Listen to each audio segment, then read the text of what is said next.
O Brasil é um país imenso e riquíssimo em recursos naturais, sejam eles vegetais, minerais ou animais. Desde a chegada dos portugueses até os dias atuais, diversos ciclos moveram a economia do território tupiniquim, desde o pau-brasil até o café, passando também pelas eras do ouro, diamantes, cana-de-açúcar e algodão. Porém, um em especial deixou manchas de dor e sofrimento difíceis de apagar: o ciclo da borracha. Eu sou o João Pedro Melo e esse é o Momento História de hoje. Desde o período pré-descobrimento, os indígenas da região amazônica já tinham familiaridade com as seringueiras. No dialeto indígena, o nome era caucho, palavra criada por povos andinos e que significa a árvore que chora. As civilizações que ali viviam já sabiam há séculos das propriedades elásticas da seiva da árvore, o látex. Foi só um século e meio após a chegada de Cabral e de sua frota em Porto Seguro que os portugueses organizaram uma grande expedição e chegaram à Amazônia. Uma comitiva de 1.200 jesuítas comandada pelo capitão Pedro Teixeira e que escravizou milhares de indígenas para a coleta, inicialmente, das ditas drogas do sertão, especiarias como o cacau, o guaraná, o urucum e a castanha do Pará. Avançando 200 anos na história, já na metade final do século XIX, com a descoberta do método de vulcanização da borracha por Charles Goodyear e pelo desenvolvimento do primeiro pneu com câmara de ar por John Boyd Dunlop, sobrenomes que você já deve ter ouvido falar alguma vez, a procura pelo látex cresceu bastante, e na época as maiores reservas de seringueiras e cauchos se encontravam na região amazônica, principalmente nos estados do Pará e do Amazonas, e na região que hoje compreende o Acre. O resultado dessa demanda gigantesca pela borracha brasileira proporcionou às cidades de Manaus e de Belém se firmarem como potências regionais, sendo diretamente influenciadas por países europeus, principalmente pela França, que na época vivia sua Belle Époque. Isso pode ser observado nas construções do Teatro da Paz, em Belém, e do Teatro Amazonas, em Manaus, casas de espetáculo que receberam atrações de várias partes do mundo. A região amazônica vivia seu momento de apogeu. Porém, por trás de todo esse luxo e bonança dos grandes centros, se escondia uma dura realidade. A maioria dos trabalhadores dos seringais eram migrantes da região mais árida do Nordeste. Essas pessoas eram convencidas a deixar suas famílias para buscar uma melhor condição. Promessas e mais promessas eram feitas: moradia, comida, água e dinheiro para levar o resto da família para um lugar onde pudessem viver com dignidade.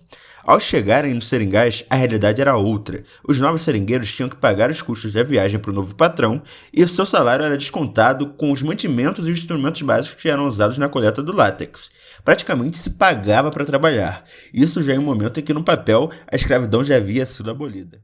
Atualmente, o Acre é uma das 27 unidades federativas do Brasil, mas em 1898 ainda fazia parte da Bolívia, e muitos desses seringueiros foram para essa região. Eram milhares de brasileiros em território estrangeiro, trabalhando nos seringais. Nessa mesma época, o governo boliviano resolveu construir uma alfândega na fronteira com o Brasil, a fim de controlar a entrada e saída de pessoas e, de claro, dos produtos da localidade. Isso enfureceu os donos de seringais que exploravam o látex. Toda essa tensão culminou em 3 revoluções, para tentar tomar o controle da região.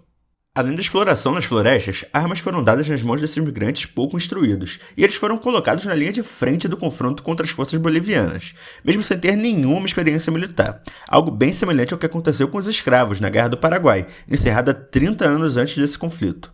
O resultado foi a assinatura do Tratado de Petrópolis, em 1903, em que a Bolívia cedia o território acreano para o Brasil, e a morte de dezenas de seringueiros que combateram nas diversas batalhas da dita Revolução. O primeiro ciclo da borracha se encerra no começo do século XX, mais especificamente no ano de 1912, muito por causa do surgimento de outras potências do mercado, como a Malásia, uma colônia inglesa na época. Mas como essa árvore nativa da Amazônia foi parar do outro lado do mundo? A resposta é simples: o tráfico. Por volta de 1880, o botânico inglês Henry Wickham, que vivia há um tempo em Santarém, no Pará, foi responsável por contrabandear cerca de 70 mil sementes da seringueira, inicialmente para o Jardim Real de Londres e depois para a Malásia.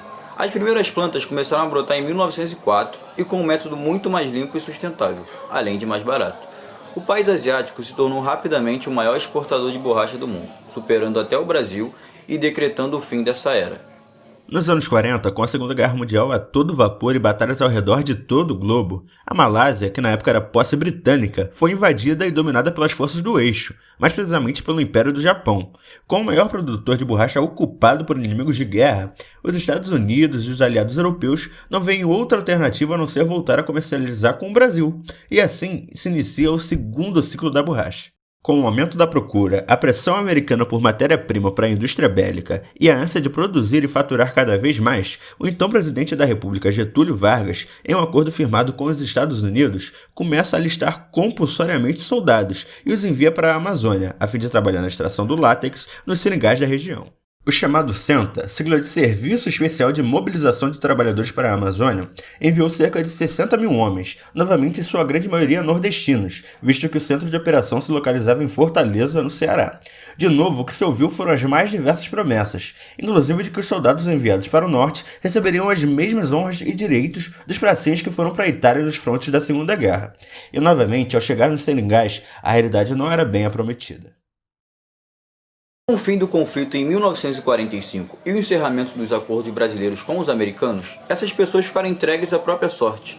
Grande parte dos que foram enviados morreram de doenças, como a malária ou até mesmo de ataque nas florestas. Os sobreviventes, novamente submetidos a um trabalho que mais parecia escravidão, contraíram dívidas com os coronéis, donos dos seringais, e nunca mais voltaram para sua terra natal.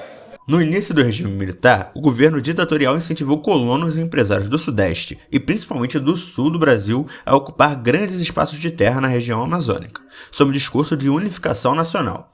Grandes estradas foram construídas, como a Belém-Brasília e a Transamazônica, e as terras antes habitadas por indígenas e trabalhadores extrativistas foram cedidas para que esses grandes proprietários pudessem desenvolver a região. O lema era integrar para não entregar. A situação, que já era difícil para os seringueiros, ficou ainda pior depois das políticas adotadas na Amazônia pelo regime militar. Confrontos por acesso a terras se tornaram corriqueiros na região, pois a maior parte dos seringais viraram propriedade privada e muitas árvores foram derrubadas. A grande atividade econômica no momento era a pecuária.